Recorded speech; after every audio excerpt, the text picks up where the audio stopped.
I love the N64. I've heard such good things about Analogue's consoles. But why didn't I buy the Analogue 3D? Let me explain.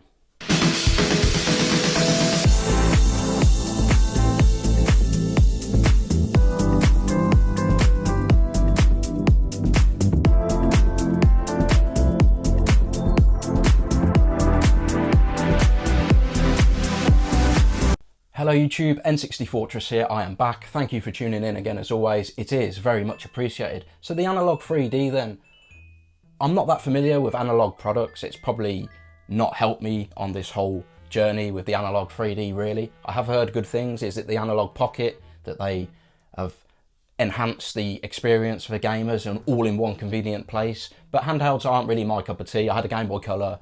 I did have a Game Boy Advance, but I quickly got rid of it. I don't even have a Switch, I know. I do plan to get one day, but it's just not been at the top of my priority list. And yeah, handhelds aren't really for me, so I never experienced the Pocket.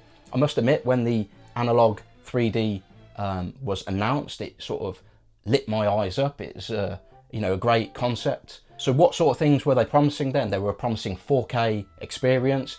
They were promising wireless controllers. They were promising full compatibility, so any sort of region cartridge on the system, which all seemed really good on the surface. So let's talk about the Analogue a little bit. I'm not here to review it. There are plenty of other channels doing that. They have this lovely sleek design. They do look great.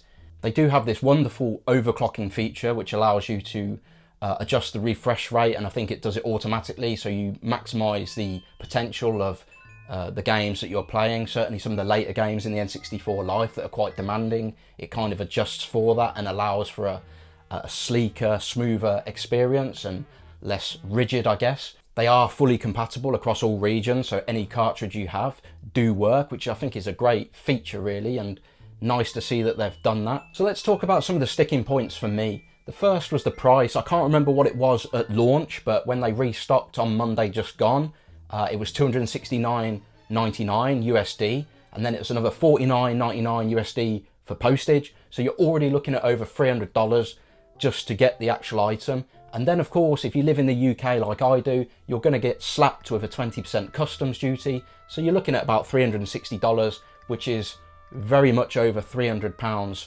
sterling for the product itself. Now that's very expensive. If you're someone like me, you've already got a CRT to play on, you've got an Ultra HDMI N64. Is that cost worth it in 2025? I'm not so sure. I think they're great as collector's pieces, but I didn't see the upside that they could potentially add that was worth me spending that much money at that point in time. I wanted to wait until they came out and then see what they were like. Secondly, I was very hesitant about the controllers. I always feel like there's a lot of people out there who are trying to reinvent the wheel when it comes to N64 controllers. What they don't realise is a lot of N64 games were designed around the N64 controller. You listen to interviews from the team at Rare and they designed the way GoldenEye played around the N64 controller. You think that you've got a controller with two thumbsticks that all of a sudden it's just going to handle like Call of Duty? It's not. That's not how the way it was designed. But all these people that have tried to create a new controller that's better, like the Brawler 64 controller that came out, and now this Analogue 3D controller, they're just simply not going to work for Nintendo 64 games to my mind. I don't even have to use them. There's nothing wrong with the N64 controller to my mind, other than the fact that it's not very durable. A lot of the N64 games, if you get used to the handling, they handle perfect just as they are. Anyone that says that GoldenEye doesn't handle well, they're just not playing it enough. That's just my opinion. Of course, it's not the optimal way to handle an FPS, but this is a world where that sort of control system didn't exist, so you have to work with what you've got. Introducing a controller from contemporary times and trying to go back to those sort of games, it just isn't going to handle the same, no matter what you do. Another thing that put me off is that these controllers are not even included in the price. Another $39.99 US required to purchase one of these should you decide to go with one. It's not exactly cheap given what you've spent already to get a system, to get it imported and on the postage. However, there are benefits to these controllers, I'm sure, wireless, a different way to play the games. But the beauty about the Analogue 3D, and this is a massive plus, the ability to use an original controller, and that's what wins the day for me.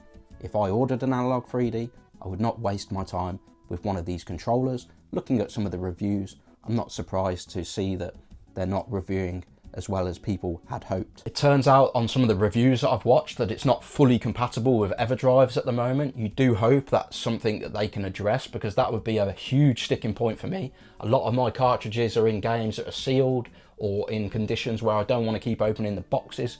I've got a fully loaded EverDrive that I use. I do a lot of my playthroughs on the channel using my EverDrive. So if it's not compatible with an EverDrive, the Analogue 3D, then it's no use to me. While it's all well and good that it can play original cartridges and that's what you want aesthetically, it looks great, it's nice to be able to do that. It's just not optimal for me, where I want to play a lot of my games through emulation on the EverDrive on original hardware. I honestly don't believe that the uncertain launch window has helped with my decision. Not knowing how long it would be before you had an Analogue 3D in your hands from when you parted with your money, quite a considerable sum of money as well. They're not cheap. So paying that large amount of money for a stab in the dark, not knowing when you'd finally receive your product, it was not something that I was overly keen to do. I know a lot of people out there will say, well, you know, you've got to take a risk with these things, and, you know, kudos to you. Something that was a little bit more necessary for me, I'd probably do it. You know, let's say it was the PS6 launch, I'd probably get involved with that. But for a piece of hardware that would probably take me sideways, to my mind at best, I wasn't sure it was worth doing. And that's one of the fundamental reasons why I didn't go for the initial pre-order. So mini rant coming up here. One thing that did bother me, so they had another batch come into stock. I don't believe it was new restock. A friend pointed out that it might have just been cancelled pre-orders. Some more came into stock on Monday just gone. And when I was checking out and putting in my card details, sold out completely. You know, right on checkout, it was in my basket. That was the white Analogue 3D, so I went back, the black one was still in stock. Again, putting in my card details, out of stock. And I just think it's an absolute scalper's paradise that they're allowing here. They're allowing you to buy up to 2 Analogue 3Ds at a time. You know, this is not ideal, is it? You're always going to have the chances out there who are trying to buy more than one. It's an absolute scalper's paradise, like I said. And I just think Analogue could have done a little bit better there and restricted it to just 1 per person. I don't see why anyone has a need to buy 2. Yes, collectors want 1 of each colour. Yes, people might be buying 1 for a family member or a friend, but they should be trying to buy their own. You should not be allowed to buy 2 at a time, to my mind, and that's just my little mini rant over. And the reason why I was trying to buy 1, I did kind of get a little bit of FOMO, I guess, of watching the videos and thinking, right, maybe I should get 1, not knowing how hard they're going to be to get in the future. But even when I was checking out, like I said, it was over $300 before I'm going to get slapped with a 20% import duty cost. I'm also going to have to buy a plug adapter that's not included with it for me to be able to play it in the UK. There's all these hidden costs that will add up when you're trying to go for this product. And really, is it going to add that much value to my experience? It's probably more for a collector reason that I want 1, not because I genuinely feel like it's going to change the way I do my N64 gaming, really. To conclude then, guys, the reasons why I didn't buy the Analogue 3D, it's not that I believe it's too expensive, I just don't believe it adds enough value to me personally for what I'm going to get out of it and my current experience. I'll never truly know until I have 1 and I've tested it, but that was just my initial concerns at the time when they were initially up for pre-orders. Of course, the ambiguous time frame for when you purchase to when you actually get your product was also another factor in my decision. To conclude, from everything I've seen, the Analogue 3D is a great bit of engineering. It's a really good solution for those people that don't have a CRT, for those who want to play in 4K and have the best sort of experience, play their original carts and just, you know, have that old school N64 vibe on a modern telly. They are a great solution. I'm not playing them down at all. I'm just talking about my own current situation. I have to give a balanced view, and that's the reasons why I didn't purchase an Analogue 3D, but they very much do have a place, and I'm looking forward to, as more and more people come to me and tell me how great they are, and that means hopefully one day I can work towards potentially getting 1 myself. But yes, I just want to put it out there to people who didn't buy 1. You probably had similar views as I did at the time. You're not alone, really. There are some of us who did not make the decision to buy 1, and here we are waiting in the wings to see if they produce any more of them or not.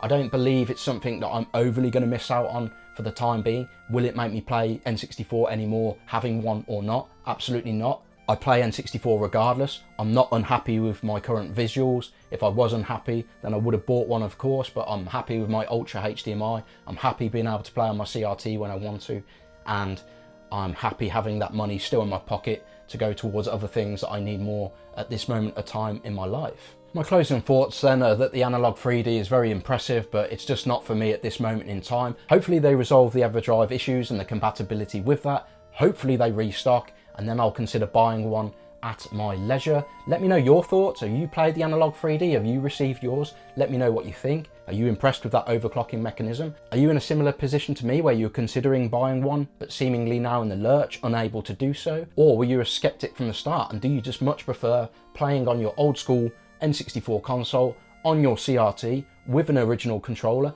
and your original cartridge? There's a perfectly good argument for that.